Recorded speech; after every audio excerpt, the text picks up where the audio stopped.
오늘 하나님의 말씀은 에스겔 1장 1절에서 3절 말씀입니다. 합독하십니다. 시작. 30째 해 넷째 달 조다스에 내가 그발 강가 사로잡힌 자 중에 있을 때 하늘이 열리며 하나님의 모습이 내게 보이니 여호와의 사로잡힌 지 5년 그달 조다스라. 갈대아 땅 그발 강가에서 여호와의 말씀이 우시아를 제사장과 에스겔에게 특별히 임하고 여호와의 권능이 내게 있습니다. 아멘. 에스겔의 부르심이라는 제목으로 말씀을 나누겠습니다.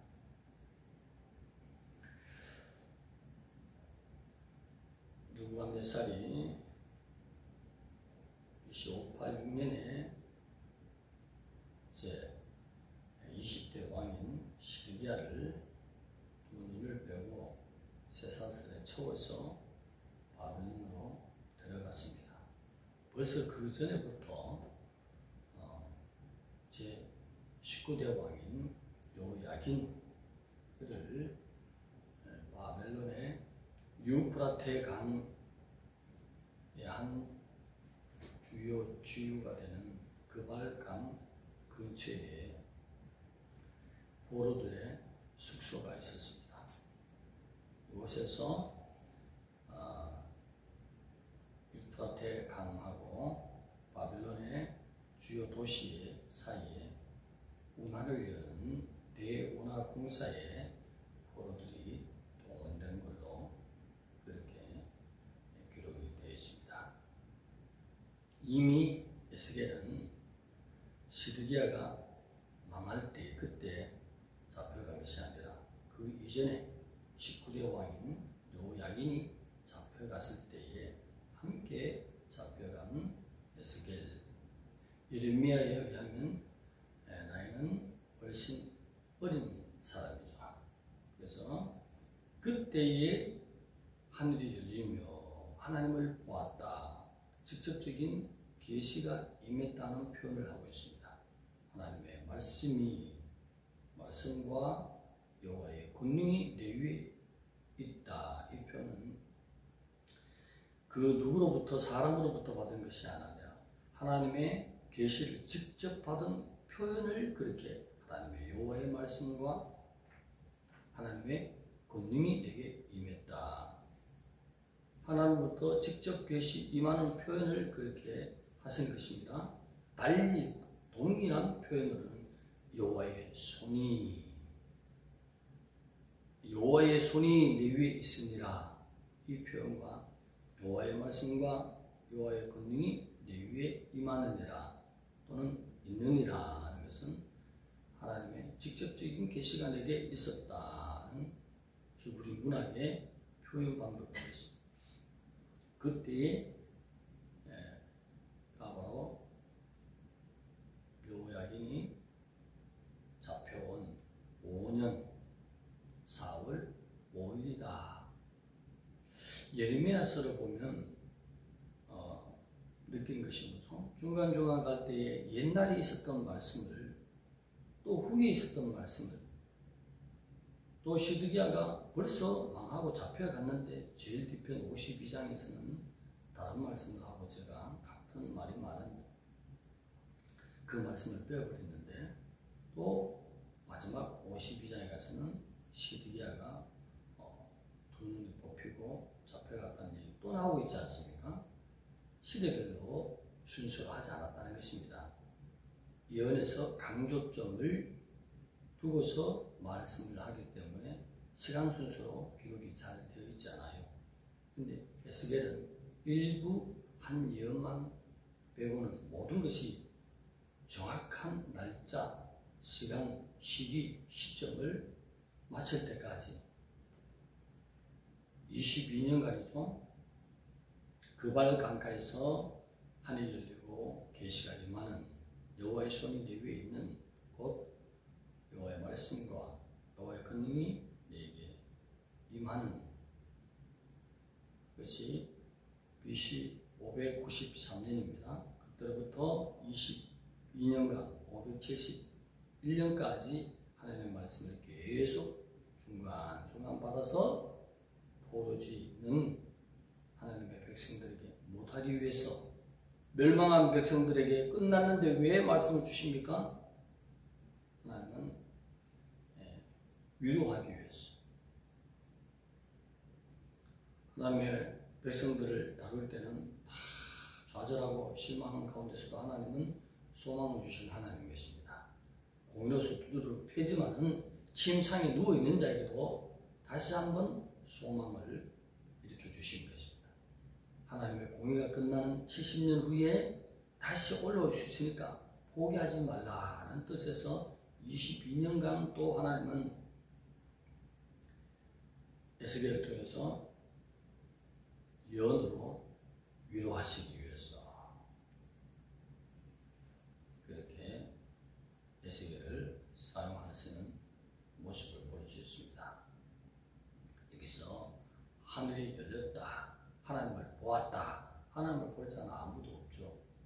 직접적인 계시의 형태를 그렇게 표현을 하는 것입니다. 다시 한번 이 말씀을 통해서 우리가 깊이 있는 하나님의 숨겨진 은혜가 있어요. 이 표현들, 말씀과 권능이 임한다는 표현들은 하나님 편에서 에스겔을 사용하기 위해서 불렀다는 것입니다. 그런 것처럼 오늘날에 하나님을, 에스겔을 섬겼던 하나님을 모시고 사는 자들은 하나님이 택했다는 뜻입니다. 여호와의 말씀과 권능이 임하는 것은 하나님이 직접 택했다는 것입니다. 에스겔에 와서 이 말씀을 주신 것은 바로 예레미야 그리고 모든 선지자들에게 동일하게 하나님께서 부르실 때가 택하시는 것입니다. 처음에도 이 말씀을 믿기는 좀 힘든 성도들이 있을지 몰라도 성경을 많이 보면 택자가 맞습니다. 만세전에 전능하신 주님이 우리를 택하였습니다. 택하지 않으면 하나님으로부터 계시를 받을 수도 없고 그 예언자들이 섬겼던 그 하나님을 내가 믿노라고 고백할 수 없습니다. 그래서 성경은 택한 자만, 하나님의 백성만 먹을 수 있는 말씀이겠습니다. 세상 사람들은 절대로 먹을 수가 없습니다. 믿어지지 않는다는 것입니다. 왜? 택하지 않았기 때문입니다. 에베소서 1장 4절에 가면 예수 안에서 택하였다 말씀하십니다. 5절에는 그 기쁘신 대로 예정했다. 7절에는 그리스도의 피로 부어서 죄사함을 받았다. 여기서는 하나님의 전능성이 있는 것이에요. 우리가 똑똑해서 의로워서 택한 건 전혀 아니라는 것입니다. 무조건적인 하나님의 은혜라는 것입니다. 그럼 택하지 않은 백성은 우리는 왜 안 택했습니까? 하나님 앞에 다 섰을 때 할 말이 없습니다. 하나님은 토기장인 것입니다. 바울에게 개척되어지는 모든 성도들이 질문을 던졌습니다. 하나님에 대해서. 그랬더니 바울이 곤란할 경우에 참 풀어서 말하기 힘들 때는 하나님은 토기장이시니라. 그렇게 표현한 걸 볼 수 있죠. 이것처럼 이 택하면 우리의 범위를 뛰어넘어서 전능하신 하나님이 우리가 세상 사람보다도 잘났기 때문이 전혀 아니다. 전능하신 하나님의 무조건적인 은혜에 의해서 택했다.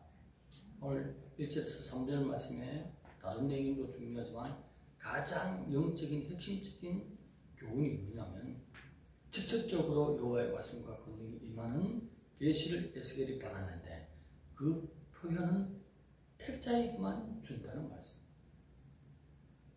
그래서 에베소서 창세전에 우리를 그리스도 안에서 택했다. 1장 4절에 5절에 또 그분이 우리를 예정하셨다. 또 7절에 가면 그의 피로 구속 곧 죄사함을 받았다. 만세전에 그리스도 안에서 우리를 택했다는 것이. 이것이 하나님의 전능성입니다. 바울도 이해를 못 시키기 위해서 믿음은 오지만 토기장으로 얘기하셨습니다. 자, 우리가 지구가 돌아가는 것이 보입니까? 두 눈으로 느껴집니까? 알 수 있어요? 지구 밖에서는 알 수 있잖아요. 안에서는 전혀 알 수가 없어요. 돌아가는 속도가 얼마나 빠른데 전혀 느끼지 못합니다. 그런 자전거와 공전을 하고 있습니다. 그런 것처럼 하나님의 전능성을 인정해야 될 줄 믿습니다. 하나님 앞에 감사할 것은 에스겔이라는 종을 불러서 포로지에 있는 백성에게 계속적으로 위로의 말씀, 절망, 좌절해서 네 망했네, 끝장났네 이렇게 있을 때도 하나님의 말씀을 한 종을 통해서 부지런히 그래도 이 심판이 지나가면 다시 회복된다는 은혜를 베풀어 주시고 하늘의 소망을 베풀어 주시는 하나님이 끊임없이 긍휼히 함께 하시는 것, 그리고 에스겔을 택하신 그 하나님은 오늘 에스겔이 하나님을 믿는 자는 내가 믿어져서 믿은 것이 아니라 처음 하나님이 택했다는 사실을 감격하고 감사하며 영광 돌려야 될 줄 믿습니다. 하나님 감사합니다. 에스겔을 택하사 포로지에 있는 백성들에게 위로하듯이 그 택함은 우리에게 하나님의 전능성 안에서 만세전에 예수 그리스도 안에서 택하시고 때가 되면 우리를 부르시고 모두의 피를 믿게 하심으로 그 의로움으로 천국에 들어가게 하는 하나님의 놀라운 은혜를 입었사오니 이 영적인 비밀을 알고 우리가 감격하고 감사하며 또 하나님과 동행하는 삶, 말씀에 순종하는 삶으로 하나님께 기쁨이 되는 백성들 되게 하여 주옵소서. 예수님의 이름으로 감사하며 기도드리옵나이다. 아멘.